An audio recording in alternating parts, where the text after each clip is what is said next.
Meus irmãos, na primeira leitura de hoje nós temos o livro dos Reis, essa história de Elias e a viúva de Sarepta, que no Novo Testamento é inclusive citada por Nosso Senhor. Mas para nós entendermos um pouco melhor essa história, é bom nós vermos o contexto, né? Um pouco antes, né, desse momento aqui em que Elias encontra com a viúva em Sarepta. Veja, Elias é um profeta principalmente do Reino do Norte. Depois que Salomão morreu, o reino de Israel foi dividido em Reino do Norte e Reino do Sul. O Reino do Sul ficou com a dinastia de Davi, os descendentes de Davi, e o Reino do Norte ficou então com vamos dizer assim, uma série de reis que não necessariamente eram da mesma linhagem, né? Vários golpes iam acontecendo ali. E na época de Elias, o rei era Acabe. Acabe se casou com Jezabel, uma mulher pagã. Jezabel era uma grande devota de Baal e dos deuses ali daquela região, né? Os ídolos. E é interessante, né? Os protestantes, quando eles vão, né, ofender uma mulher, eles chamam ela de Jezabel. É uma Jezabel mesmo, eles falam desse jeito, né? Quem conhece a história de Jezabel sabe por que eles usam, né, isso para ofender alguém. Não ofendam ninguém, né, mas Jezabel de fato era tipo a secretária do Satanás mesmo, era tipo isso, né? Então ela fazia o inferno na vida dos profetas de Deus, principalmente, né, de Elias. Ela leva à morte, né, Nabote, né, que tinha uma vinha e Acabe queria essa vinha. Nabote não queria vender para ele, né, e ela trama tudo para que ele seja morto, então Acabe fique com a vinha, né, de Nabote. Então, veja, é de fato uma mulher terrível. E ela leva a idolatria para Israel. Então, o povo começa a adorar os deuses, né, pagãos. Elias denuncia isso, né, os profetas são enviados para denunciar isso. O povo não se converte, né? E então Elias profetiza que não irá chover, né? Então o céu vai se fechar. Isso não é um capricho de Deus, né, gente? É importante entender isso. Não é porque Deus é caprichoso, né? Vocês não querem saber de mim, pois agora pronto, né? Não é isso. É porque isso é uma lei espiritual. Uma vez que nós cortamos a nossa relação com Deus, nós estamos cortando a nossa relação com aquele que é a fonte de água viva, né? Então o significado é este, né? Então nós estamos cortando relação com aquele que é a fonte de graça, a fonte de bênção. Então vem castigo exatamente para que o povo aprenda, para que o povo se converta e volte o seu coração para Deus. Pois bem, Elias profetiza que não vai chover, vai ficar sem chuva, eles ficam, né, anos aí sem chuva. Então Elias também sofre com isso. E Deus manda Elias para uma torrente, né, uma espécie de torrente, um riacho, enfim, uma coisa assim, né? E ali ele diz, olha, vai para, né, tal torrente, em Querite, né, o lugar, e ali eu vou enviar os corvos para trazerem alimento para você. Aqui começa a parte interessante aqui dessa leitura de hoje. Olha só, se coloque no lugar de Elias, né? Ele foi contra, né, os poderosos ali daquele momento, os reis, no caso. Ele falou contra, né, a religião oficial ali do Estado no momento. E agora ele está sendo perseguido. E Deus manda, e agora tem uma seca.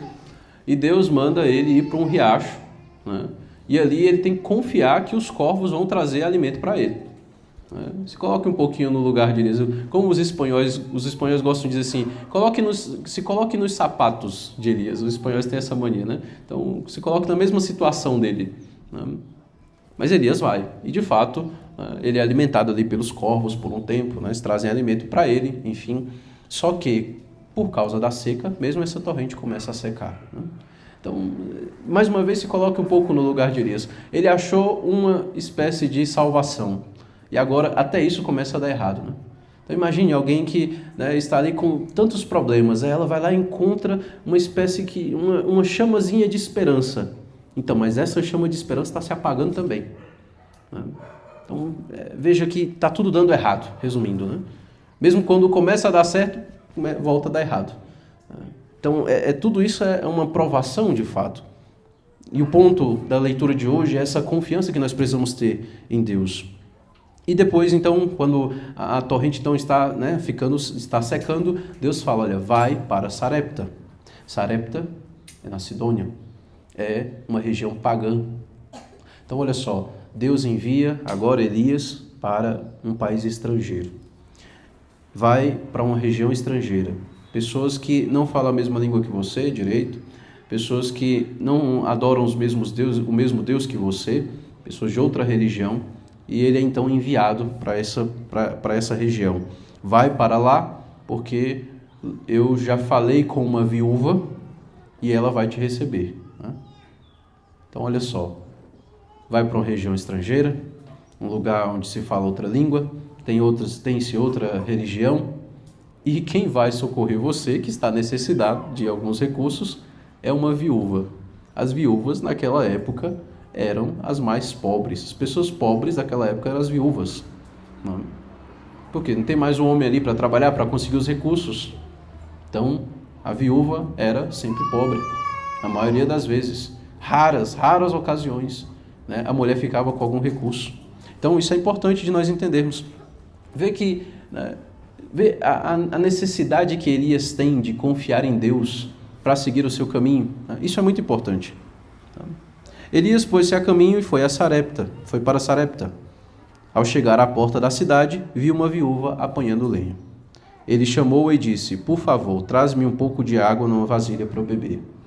Ela não, água, né, ela vai buscar. Né? Quando ela ia buscar a água, Elias gritou-lhe, por favor, traz-me também um pedaço de pão em tua mão. Ela respondeu, pela vida do Senhor teu Deus, veja, o seu, né? Pela vida do Senhor teu Deus, não tenho pão.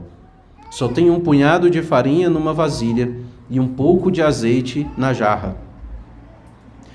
Agora vem a parte mais dramática, né, da história. Eu estava apanhando 2 pedaços de lenha, a fim de preparar esse resto para mim e meu filho, para comermos e depois esperar a morte. Veja, Deus manda uma pessoa necessitada, com poucos recursos, para outra pessoa tão necessitada de recursos quanto ele. Entende?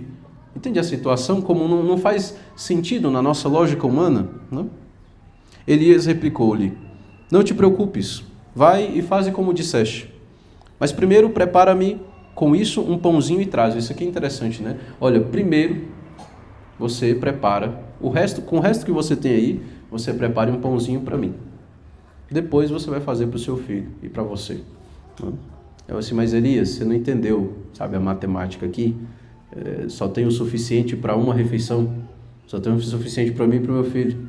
Não dá para fazer para você e depois para mim e para o meu filho, entendeu? Vai ficar faltando. Entende? O momento crítico aqui, né, em que ela precisa de fato confiar, né? Elias diz, depois farás o mesmo para ti e teu filho, porque assim fala o Senhor Deus de Israel. A vasilha de farinha não acabará, e a jarra de azeite não diminuirá, até o dia em que o Senhor enviar a chuva sobre a face da terra. A mulher foi e fez como Elias lhe tinha dito. E comeram ele e ela e sua casa durante muito tempo. A farinha da vasilha não acabou nem diminuiu o óleo da jarra, conforme o que o Senhor tinha dito por intermédio de Elias. O ponto, meus irmãos, desta leitura é a necessidade que nós temos de confiar no Senhor nesses momentos críticos. E mais ainda, outra coisa, nesses momentos de situações limites, Deus nos pede algo. Às vezes nós vamos recorrer a Deus nesses momentos difíceis, vamos à missa, vamos à oração e vamos pedir a Deus. Mas aí é que vem a surpresa, né? Parece que Deus nos pede. Senhor, eu vim aqui pedir, o Senhor que tinha que me dar, o Senhor que é o rico, né? Nessa história toda, o Senhor que é rico em misericórdia, rico, né? Cheio da graça, o Senhor que é onipotente, enfim, misericordioso. Eu vim pedir, aí funciona assim, eu peço e o Senhor me dá. Não, Deus vem, Deus pede a você. Como essa situação aqui da viúva. Elias é enviado para essa viúva, mas ele é enviado para essa viúva e ele pede para essa viúva. Ela está necessitada, mas ele que pede. Uma vez, meu antigo pároco, antes de vir para essa paróquia, eu era vigário lá na Nossa Senhora da Saúde, E meu antigo pároco, ele me ensinou, né, o que nós deveríamos fazer quando nós padres estivermos em momentos de crise no ministério, seja por qualquer razão. Ele dizia assim uma vez: Lucas, sabe, quando eu estava meio chateado com as coisas da paróquia, né? Reunião, CPP, você propondo as coisas e o povo travando aquilo que você está propondo, botando dificuldade, entendeu? Enfim, o povo falando mal de você também, aquela coisa toda, aquelas coisas que deixam a gente chateado, né? Sabe, quando eu me via nesses momentos assim, eu pegava minha estola roxa, e ia para o hospital, lembrar por que eu resolvi ser padre. Isso sempre me ajudou. Isso sempre resolveu. Interessante, né? Porque o lema sacerdotal dele é para curar os corações contritos, né? Enquanto o meu é cora de cor locto, né? O coração fala ao coração. Um padre da minha turma brincava: rapaz, mas vocês gostam desse negócio de coração, né? A gente gosta mesmo, né? Tudo envolto da devoção ao Sagrado Coração. Ele me ensinava, e ele me falou isso uma vez, né? Eu guardei isso para o coração. E eu lembro que em um momento desses, né, de crise, não tanto de chateação com as coisas da paróquia, mas nesses momentos em que a gente fica preocupado demais com a crise na igreja, aí é tradicionalista de cá, é TL de lá, aí o Papa vai lá e fala uma coisa complicada, e a gente, meu Deus, e agora como é que eu faço para explicar isso para o meu povo? Aquelas confusões assim, sabe, da crise da igreja. O que me ajudou, sabe, a botar o coração de novo no lugar certo.